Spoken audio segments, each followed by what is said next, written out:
आज मी पडता पडता वाचले बरं का। मी या सीडीवर चढून साखरेचा डबा शोधत होते, कारण एका डब्यामध्ये मी साखर भरून ठेवली होती, पण तो डबा मला काहीच सापडत नव्हता। असं माझ्या बाबतीत खूप वेळेस होतं, मी एखादी गोष्ट ठेवते पण ती आहे ना माझ्या नंतर लक्षातच राहत नाही। खूप डबे बघितले, सगळे डबे ओपन करून बघितले, मला काही तो साखरेचा डबा सापडलाच नाही। आणि उतरायच्या वेळेस आहे ना इतका बॅलन्स गेला माझा की मी अगदी थोड्यावरून वाचले आज। तर असं आपण काळजीने काही गोष्टी करायला पाहिजे। आपण बायका खूप घाईघाईमध्ये कामं करतो, पण स्वतःकडे पण लक्ष दिलं पाहिजे। म्हणून प्रत्येक काम आहे ना आपण सांभाळूनच केलं पाहिजे। इकडे खोबऱ्याच्या वाट्या आहे ना खाली मला 1-2 खराब दिसली होती, म्हणून मी ते परत सगळे बरणीतून काढून घेतले आणि चांगल्या चांगल्या वाट्या बरणीमध्ये भरून घेतल्या।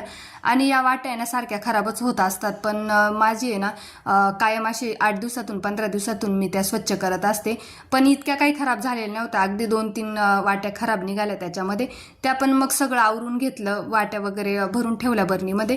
इकडे कडक पोहे केले होते मुलांना नाश्त्यासाठी, ते थोडे उरले होते, तर या बरणीमध्ये पण मी ते भरून घेतले। आणि काही रिकाम्या झालेल्या बरण्या होत्या त्या मी घासल्या आणि पटकन वाळाव्या म्हणून मी हे ड्रायर वापरत होते, पण त्याचा काही उपयोग झाला नाही। ते ड्रायर काही त्याच्यामधून हवाच येत नव्हती, त्याच्यामुळे ना मी कपड्याने पुसून घेतल्या। आणि हा लोटा मला बाहेर दारामध्ये भरण्यासाठी काढला होता मी वापरण्यासाठी।